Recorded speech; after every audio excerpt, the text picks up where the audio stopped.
Oke, halo semuanya, kembali channel Voltex Eternity. Oke, kali ini kita kembali teman untuk membahas Kamen Rider Gabo episode 42. Yes, kali ini melanjutkan lagi ya temannya untuk momen dimana semua yang di tangan Kenzo Suga ya mode zombie ini ya teman-teman itu lagi dikendalikan ya, termasuk si bro kita satu ini ya, si Yanto Karakida ya, yang mana juga dia sempat berhasil ya teman menahan diri gitu ya, tapi tak lama kemudian ya langsung gitu ya dia menghadapi si Gabu dan Bram di sini ya. Jadi bilang tuh apa, Gabu tuh Bram tahu sih kayak Bram gitu ya, Mas Bram. Jadi pastinya juga ujung-ujungnya sampai diangkat gini ya teman. Ini hantu kok jadi kayak agak turun ya, jadi kayak apa namanya, kayak jiwa lakinya tuh kayak diangkat gitu ya teman. Jadi kayak nih deh dia lagi ngamuk-ngamuk ya teman ya. Jadi intinya juga di sini Kenzo Suga juga sudah pasti ya teman akan dieksperimenkan lagi itu, karena si Nyelf ini juga kita tahu kan ya, dia tuh otaknya betul-betul punya segala macam cara gitu ya. Kalau Nyelfnya itu juga ya kagak becus ya, jadi Pak Presiden ini akan turun tangan langsung gitu ya, karena si Nyelf ini pun juga kan ditugaskan ya dalam tanda kutip untuk bisa mengendalikan pikiran orang lain gitu ya. Jadi dengan hadirnya si Kenzo Suga ini dan juga si Big Magnumnya yang sudah dimodifikasi ya temennya, itu juga pastinya sudah pasti akan menjadi senjata pamungkas ya. Dan juga pastinya momen ini juga ya cukup bikin ketawa ya teman, karena lihat hantunya pun juga kayak tetap hiperaktif gitu ya teman, kata si laki ya. Terus juga kayak apa namanya, dia kerasa kerusuk lah ya, sampai jatuh ya kan, terus dibangkitin lagi sampai disiram pun ya, itu pun juga kayak kena stun bentar aja kan ya, habis itu dia ngamuk-ngamuk lagi gitu ya. Jadi pastinya juga mau tidak mau ya, si Lakia pun juga harus menggunakan racun yang ada di dalam tubuhnya dia gitu ya. Dan juga kan kalau racun yang di tubuh dia ini kan belum dimodifikasi pun ya, dia juga kan emang punya durability-nya ya teman, jadi itu nggak tahan lama gitu ya, karena walaupun juga kan ini kayak anestesi ada lah gitu ya, untuk bisa menenangkan dan juga biar ya jadinya mungkin halu gitu ya. Jadi Shoma dan juga Lakia ya sudah memprediksi ya teman, kalau misalkan untuk senjata dari Big Magnum ini pun juga udah dimodifikasi, jadi ada perintahnya gitu ya. Jadi senjatanya pun juga bisa perintah dari jauh dari seseorang yang pastinya jadi zombie ini ya teman ya. Jadi di sini kan Shoma minta ya teman sama Satika untuk dicari tahu lagi nih kan soal si pria berjubah hitam itu ya teman ya. Terus juga apa namanya, untuk mencari identitasnya ya kan di SNS dan semacamnya ya. Jadi Lakia pun juga kan lagi mencari informasi lagi gitu ya. Dari momen ini pun juga semuanya turut bantu ya teman, karena juga Satika kan di sini masih sebagai bagian dari Happy Party ya teman ya. Terus juga para kroco-krocona di sini atau para sesuruhannya ini dari Kenzo Suga kan langsung ya kan diperintahkan tuh itu pergi ke pantai Kazami ya teman, atau ya ke laut ya teman ya, untuk bun-bun ya teman ya, tahu lah maksudnya apa ya, bun-bun. Dan di sini pun juga Pak Hidamari yang saya ini saya bilang itu Hidamari gitu ya, Pak Hidamari ya kan, dari Masaru Hidamari namanya kalau kita bisa lihat ya, ada yang panggil Masaru, ada panggil Hidamari gitu ya, sama ya keluarganya kan Inoue gitu ya. Jadi bisa bilang juga untuk nama lengkapnya ya temennya, kalau untuk sama istrinya kan ada Inoue ya kan, Inoue Michiru, kalau kan mungkin Masaru Hidamari ya temennya, atau Hidamari Inoue atau Masaru Inoue lah gitu ya. Jadi dia juga terkenal teman untuk bagian pengendalian ini teman dari si Suga ini. Dan Satika pun juga dapat ini ya panggilan dari rekan kerjanya ya teman, yang waktu itu kan sempat ya di episode berapa tuh, 29 ya, itu kan juga sempat ya teman dapat informasi ya teman ya soal orang-orang aneh itu. Jadi ini juga salah satu poin plus ya teman, karena ibaratnya Satika ini dapat pelanggan yang mungkin dipercaya gitu ya. Jadi kayak episode kemarin itu, episode 29 itu kan ada kan ya, kayak rekan kerjanya atau orang kantoran lah gitu ya, dia minta bantuan yang percaya sama Satika ini gitu ya, untuk nganterin anaknya itu untuk latihan karate lah gitu ya, untuk latihan bela diri gitu ya. Jadi pastinya juga untuk kali ini ya Setika membantu gitu ya, jadi keren banget asli ya. Dan pastinya semua orang yang terkena dampaknya ini kayaknya itu langsung menuju ke tempatnya gitu ya. Jadi Setika pun juga di sini melihat orang-orang ini pun pas di depan tempat pas dia lagi antar anak dari rekannya itu ya teman, atau orang yang disuruh dia dari Habib Pare. Nah ini juga Setika langsung menemukan sesuatu ya teman, di balik pohon ya teman, ada seseorang yang berjubah hitam ya teman ya. Jadi sini juga Setika kayaknya langsung sumput-sumput gitu ya, kayak ini siapa nih gitu ya, ini Suga atau enggak nih gitu ya, karena dia tahu kan ya berkacamata pakai jubah hitam ya, pasnya itu sih Kenzo Suga gitu ya. Tapi pas sudah balik badan Lenggo Rango stomach ya temennya di sini ya. Jadi Rango pun juga kayaknya apa ya, mulai sedikit melihat gitu ya, ini kayaknya ulahnya Nilf nih gitu ya. Mungkin maksudnya Nilf ini pun juga emang bisa dibilang mengkhianati mereka berdua gitu ya, Grota sama Langgo, karena mereka berdua pun juga belum tahu gitu ya rencana sebenarnya itu apa gitu ya, karena Grota sama Langgo pun tujuannya ke simple gitu ya, itu menjalankan Stormmark Company gitu ya. Dia ini pun juga kan kayak dia tuh kayak kalau ada bayarannya gitu ya, itu dia akan bantu gitu ya. Tapi kalau sama Pak Presiden mah itu dia nggak bisa nolak juga gitu ya, karena Pak Presidennya pun ya kan sibuk ke Stormmark sama si Magin itu ya teman, itu kan dia udah tercandu-candu ya temennya, bahkan mau coba dapetin berbagai macam hidopres dan semacamnya lah gitu ya. Jadi itu juga kan ada si Lisial yang si bocil nyebelin itu ya teman, nanti kayak minta bantu papanya gitu ya untuk dapetin Dark Snake-nya kan. Jadi itu yang ngebuat hambatannya itu terjadi di Stormmark Company ini gitu ya teman, karena bukan cuma Shoma aja kok ya. Kalau masalah Shoma mah masalah keluarga mereka gitu ya, tapi kalau masalah Div itu beda case-nya ya teman ya, karena ibarat tuh kalau sama Shoma itu bisa dibicarakan lah gitu ya. Kalau Div ini beda ya, dia itu punya rencana sendiri, bisa dibilang sumput-sumput ya, tapi dia tuh bisa terima dari bantuan presiden. Itu dia ya temennya, untuk mendapatkan sesuatu ya. Jadi untuk kali ini ya betul-betul terasa lah gitu ya, kayak mungkin Rangku pun kayak ini kelakuan dia nih pasnya ya. Nah ini juga menarik teman, karena para Godizo yang diadakan di sini itu adalah semua form-form yang ada di pakai oleh Gav ya, Valen ya teman ya, itu kecuali si Choco ya teman ya. Kan kalau yang pertama kan dia pakai Chocodon di episode 6, terus yang kedua tuh apa namanya, Donut ya teman ya, Domaru ya, Domaru di episode 12. Habis itu Bushel di episode 16. Lalu di episode 12 kan itu nggak termasuk lah teman, karena kan itu buatan dari Bitter Gabuk ya teman ya. Itu kan ya, coklat kan buatan Bitter Gabuk, itu nggak termasuk. Dan sekali lagi ya teman, di sini kita punya si Frappe ya teman ya, itu bukan pastinya buatan Shoma, sama kayak si Parfait atau Alam Mode-nya ya teman ya.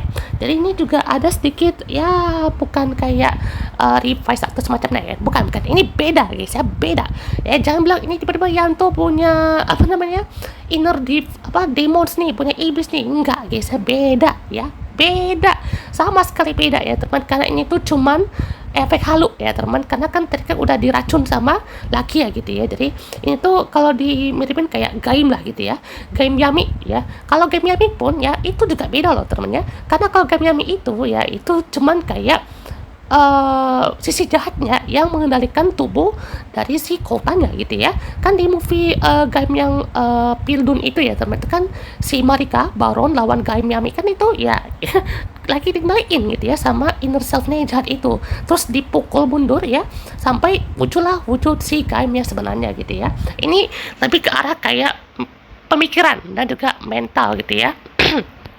Gimana orang yang bisa mengatasi itu kan, dari apa yang bisa mengendalikan pikiran dia tuh bisa nggak nih kan bertahan gitu ya, sampai kayak dia tuh ditegasin kan, ini kayak hancurkan Fram sama Gabu ya kan, yang satu lagi jangan, sadarlah gitu ya. Nah ini ya cukup menarik lah temennya, karena lihat si Fram Valennya kayak ini pun juga kan, jadi kayak rasanya tuh berbeda gitu ya, kayak ada sisi jahat sama sisi baiknya gitu ya. Jadi ini juga penggambarannya cukup baik lah gitu ya, karena ini juga bakalan jadi dasaran juga gitu ya untuk Hanto betul-betul dari karakter yang sudah sangat kuat di sini ya. Dari orang-orang di sekitar pantai pun juga udah makin deket sampai laut ya teman-teman ya. Jadi udah mau ditahan pun nggak bisa. Sampai laki pun juga terpaksa menggunakan wujud granitnya ya teman-teman untuk mengatasi ini. Dan juga pastinya Satika lihat sendiri ya teman-teman ya wujud granitnya ya. Kayaknya juga sih dia nanya ya teman-teman ya. Nanya ke laki itu wujud granitmu gitu ya kan ya. Kok aku nggak pernah lihat gitu ya. Jadi nah itu kalau dia kasih tahu ya kan, kalau misalkan aku adalah orang yang sedang menghilangkan banyak nyawa, nah itu nanti pasti Satika mikir, aduh berarti Satika apa laki ini udah ngeculik orang gitu ya kan. Jadi pasti mikir gitu kan Satika ya. Makanya juga kalau laki ini dikasih dunia tuh pas dia ngeracuni orang tuh tidak sampai diberiin hidopres ya. Ya maksudnya kan ini lagi baik gitu ya. Udah betul tobat gitu. Jadi kalau untuk pas awal-awal memang dia itu kayak langsung mengambil dari toples gitu ya. Tapi kalau ini pasti Satika bertanya-tanya sih ya teman-teman ya, ini wujud granatmu gitu ya kan, apa emang kamu itu pakai kekuatan itu untuk kebaikan atau gimana gitu ya, atau memang wujud granatnya itu dimodifikasi gitu ya, jadi ada sesuatu lah gitu ya. Karena itu kan juga granit atau gabungnya kan emang ada gitu ya kan itu kan buatan dari Stomark juga gitu ya, jadi dimodifikasi gitu ya sama Nilf dan dapat kekuatan Frastam gitu. Jadi Gamma the Fram di awal-awal kan jahat gitu ya, jadi Nilf pun juga datang teman untuk menginterupsi ya di sini ya, dan juga pastinya langsung muncul ya untuk double henshin dari Master Graph dan juga si Fram ya teman ya. Terus juga muncul juga teman untuk wujud dari Kraniut yang pastinya sudah ditunggu-tunggu ya teman, dari Nilf ya. Jadi sedikit info aja ya teman ya, kalau misalkan untuk motif-motifnya ya itu ada dari apa namanya mitologi ya teman. Jadi banyak yang bilangnya kalau Nilf itu apa Jormungandr ya teman ya. Kalau dia main apa God of War ya itu kalau sini itu motifnya ular raksasa ya teman ya. Jadi mana juga ya teman referensinya kayak di God of War gitu ya teman ya. Nih kalau Rango itu ya dia kan temanya tuh kayak apa ya, burung hantu atau apa gitu ya. Itu adalah Fafnir ya. Kalau Grota itu Kraken ya. Kraken. Oke. Terus juga kalau Nilf itu Jormungandr ya, cukup panjang ya temennya. Kalau Sita Majib itu kayaknya si kembar ya temen, maksudnya kayak serigala gitu mungkin ya. Ada si Skull sama Hati ya. Jadi wah mitologi Nordik semua ya temennya. Menarik nih karena untuk apa namanya granatnya ini itu betul-betul bagus banget. Dari senjata yang dipakai pun juga kan kayak Fram sih ya. Saya kan dia kayak pakai apa Fram Breaker gitu ya. Tapi ini versi groundnya kan ya. Jadi kalau si Sita Majib itu kayak pistol gitu ya sama double dagger. Kalau untuk Grota itu dia pakai sabit atau scythe ya. Kalau Rango tuh pedang gede ya, pedang yang super gede itu ya. Kalau untuk si Nilf itu dia pakai arrow ya teman, atau kayak ya senjata ganda gitu ya teman ya. Jadi ini juga pastinya Master Gav ya, dari langsung counter di sini ya melawan si counter back, dan Yanto pun juga datang di sini. Ini udah betul-betul udah normal nih gitu ya, tidak tindakan lagi ya teman si Yanto-nya ya teman ya. Jadi pastinya Yanto udah kuat nih kan ya. Oke, aku udah kuat nih gitu ya. Jadi kayak self claim gitu ya, kayak aku udah kuat nih gitu ya. Jadi di sini pun juga Master Gav pakai kekuatan asisnya di sini ya. Jadi asisnya tuh ya apa namanya ini Gurkhan ya teman ya. Jadi pastinya juga langsung ya kan ya dihabisin tuh ya armornya. Jadi ini rider kedua yang punya damage ya, yaitu adalah si Counter Break ya teman ya. Sama juga sih ya Bitter Gav gitu ya, sama kayak Gav juga gitu ya, itu kan punya damage ke armornya gitu ya. Kalau ini Bitter Gav nggak pernah deh ya ada damage kayak gitu ya, apa ada ya, cuman nggak kelihatan aja ya temennya, karena kan ini seringnya tuh pakai yang break cookie aja kan ya. Ini dari episode 27 sampai 42 ini ya temennya. Jadi pasnya juga langsung dihabisin dengan Fram ya temen, dan juga si Nilf ini juga kaget gitu ya, kayak wow ini bentuknya udah kuat banget nih gitu ya, sampai senjata backbone aja dihancurin sama perisainya si Fram ya temen ya. Jadi ini kayaknya juga bakalan diteliti ya teman, karena ini takutnya juga sesuai yang ada di spoiler. Shoma nanti bakal dibawa pulang ya teman, entah untuk penelitian kah atau sesuatu gitu ya, ataupun yang maksud lain gitu si Nerf ini ya teman ya. Semoga aja punya konklusi yang cukup baik ya teman, jangan ngasal, jangan tiba-tiba ya teman ya. Karena saya takutnya gitu ya teman, kayak tiba-tiba Nerf itu jadi punya rasa kasihan lah atau apa gitu ya, jadi dan takutnya kan jadinya agak kurang ya teman ya.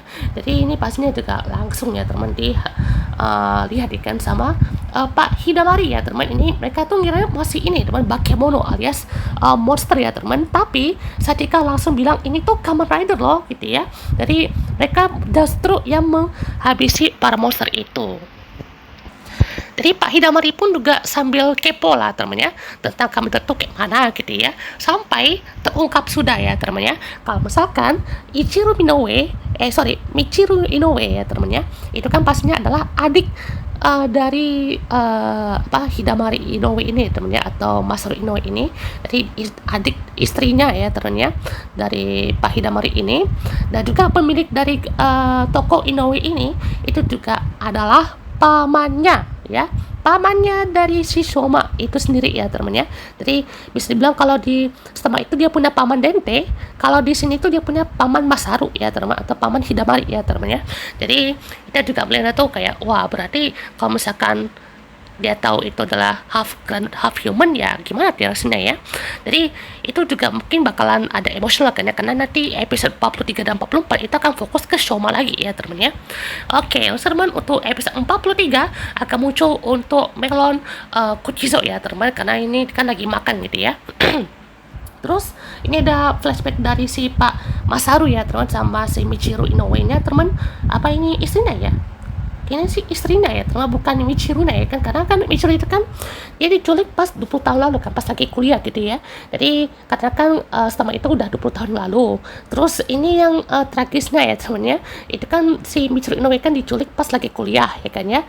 Terus dijadikan ya sebagai istri, apa namanya ya, istri bukan istri sepadan apa ya, kayak itu sengaja untuk menikahi ya kan dengan si Michiru Inoue ini, menciptakan anak setengah manusia setengah granut ya kan. Saya nggak perlu jelasin ya kan gimana caranya gitu ya, yang penting tahu kan maksudnya apa ya. Terus juga sampai muncullah tragedi seperti ini kan ya, dimana udah dinikahin dapat anak si Shoma ini, malah Shomanya ya kan ngelihat emaknya dimakan sama granut ya, tragis sekali. Jadi pastinya juga Fra menghadapin para agent dari si Jardak ini ya teman, Boka Jardak juga akhirnya menampakkan human formnya ya teman, dan juga benar ya kan diperankan oleh Takeru Funaki ya teman ya. Jadi ini juga bakalan melihat untuk ekspresi nyebelin lagi ya kan dari si Lisel Jardak ini ya teman ya. Jadi pastinya wah, si Jeep kayaknya bakal lebih kuat lagi ya teman ya untuk muncul dan menjadi bitter gulf bagi-bagi stick ya teman ya. Dan juga pastinya nih Pak Presiden ya kan langsung turun tangan teman menghadapi para Granuto Hanta ya teman. Jadi ini gokil sekali ya teman ya. Jadi bakalan muncul ya kan untuk pertempurannya, dan ini yang sesuai dengan spoiler kemarin ya teman. Ini satu spoiler yang udah terbukti ya kan di episode 43. Pak Presiden muncul ke tengah lapangan. Ini keinget episode 43 request nggak sih? Soalnya episode 43 itu muncul si siapa namanya, Akaishi ya temennya.